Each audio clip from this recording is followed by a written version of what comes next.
Yeah, I'm going to be replacing the engine in this 2007 Jeep Wrangler. Yeah, and this has got a 3.8 liter V6 in it. And this is the only one of these Jeeps I've ever seen with an automatic transmission.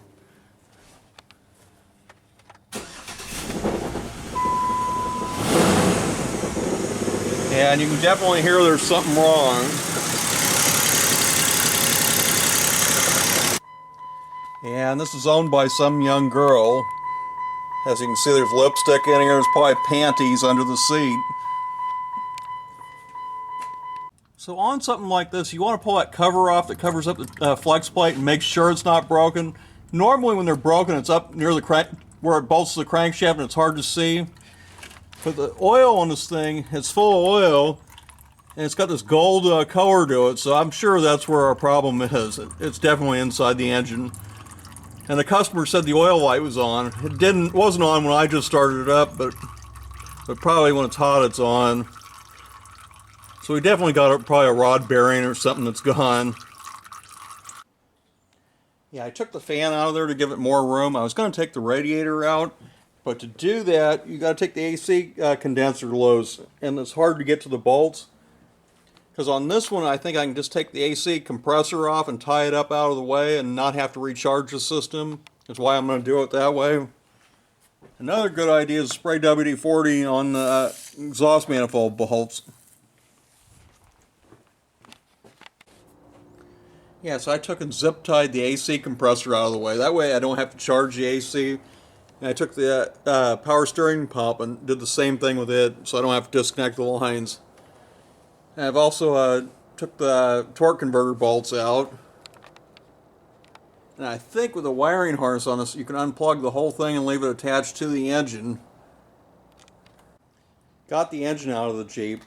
Yeah, the only way to do that really was to take the motor mounts out and lower the whole thing down, and then I was able to get to those bolts on top.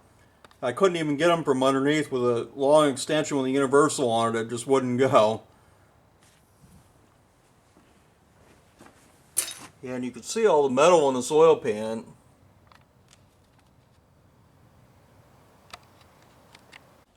Yeah, so here's the new engine. So what I need to do first is pull the front cover off of this. Then I can put it on the new engine and put the oil pan on. And then I can start switching all the rest of the parts over. And normally I don't replace engines in all these cars all at once. This just happened to be this way. And I think I got one more I'm going to be doing pretty soon.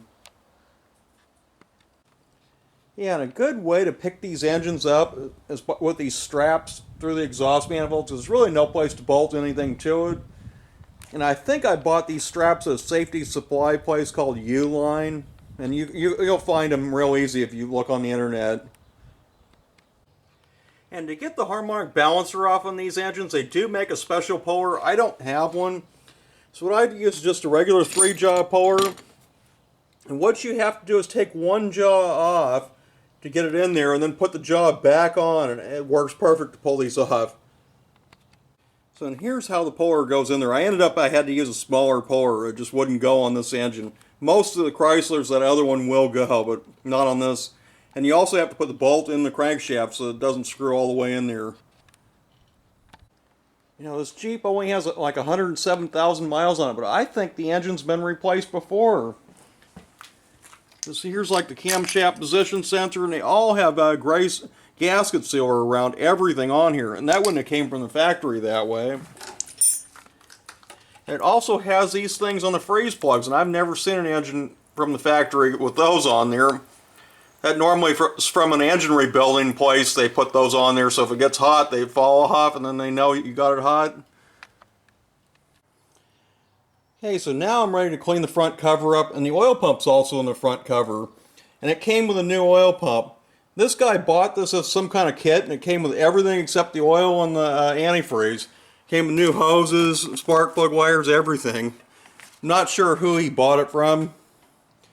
And I also have more tool-related videos that are coming. Yeah, and here's a sneak peek of one that's going to be coming pretty soon.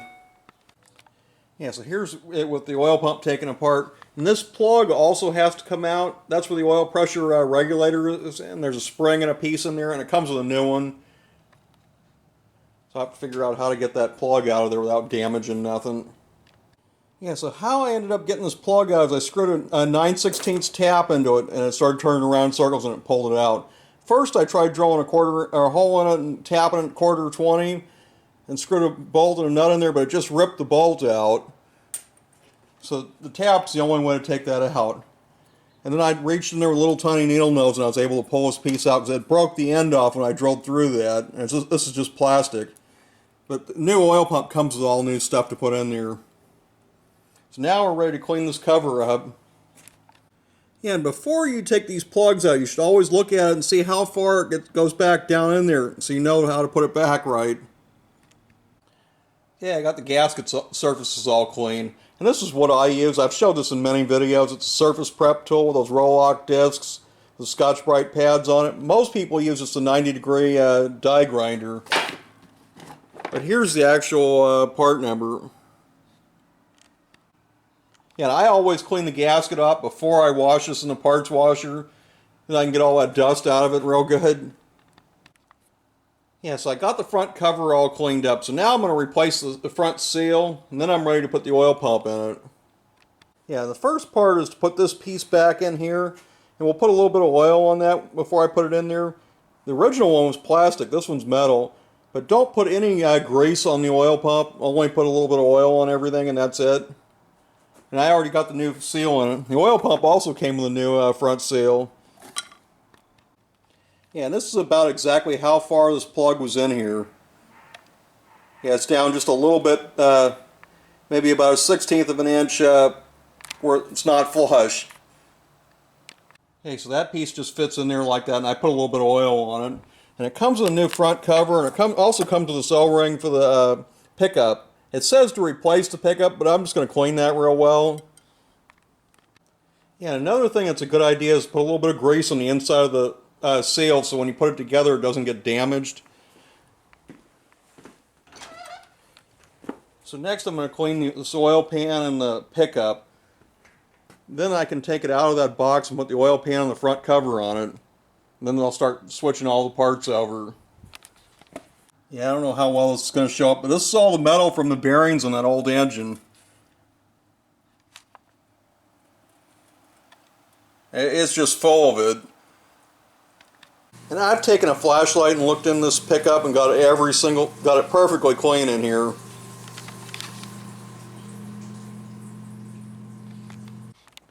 Yeah, so when I put the front cover on it, I only put gasket sealer around the areas where the coolant goes through.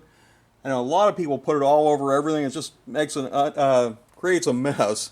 Like on intake manifolds, I've seen them where it's all the way across. You don't need to do that. Yeah, I just tipped the engine up and got the front cover on. So now I'm ready to take it out of here and put the oil pan on. Then I can set it down on the ground and start transferring all the rest of the parts over.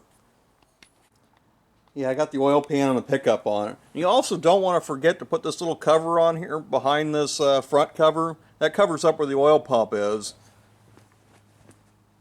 And with the flex plate, you need to put some kind of sealer on all the bolts because they go all the way through. Yeah, the left exhaust manifold's cracked, so I got another one from, this one's from Dorman. It's just slightly different. It's got threaded holes here, and the original one had nuts on top, and the heat shield's a little bit different. Yeah, I think I'm going to use the original heat shield. It covers up more of the manifold than the one it came with. Yeah, I just got the intake and the alternator left to put back on it, and then it's ready to go back in. Yeah, and here's the old engine. Okay, so now I'm ready to put the lower part of the intake manifold on, and this is the gasket. And gasket sealer is only going to go on the ends and where the coolant goes through. Okay, so I got the lower part of the intake manifold and the alternator on. So what goes on next is the fuel rail with all the injectors. Then the top part of the intake goes on. Yeah, so sometimes with these fuel rails, if it's in the car and I have to pull it up enough to get one injector out, what I'll do is spray WD-40 on all these O-rings so I can push it back down in there. When it's out of the car, I'll put grease on this. Then when you put it back in, you don't damage these O-rings. It's real easy to damage them, and then you got gas leaking. Yeah, I got the engine all back together, so now it's ready to go back in the Jeep, but I'm going to wait until tomorrow. Yeah, so now I'm ready to put this engine back in this Jeep. Finally. Yeah, so I got the engine back in there. It's just in there with a couple bolts and the motor mounts aren't in yet. And I got a floor jack under it. That way I can lower the engine down and I can get my arm in here to get to the bolts on the back of the engine. They're very hard to get to on this. Even with a long extension with a universal on it, I can't get them from below like I do most cars. Yeah, so I got it all bolted back in there now. Yeah, those motor mounts are not easy to get in there. You got to jack it up all the way, and if you turn it exactly right, you can get them to go back in there. And there's also on this side, there's a heat shield that's not easy to get back in there. So now what I got to do is bolt the exhaust up and put the flex plate bolts in. And the rest of the stuff will go real fast. Yeah, I just about got it back together. I just got to put the fan in here, the radiator hoses and the air cleaner, and the inner fender panel out of this side, and then it's ready to go. Yeah, I got it running.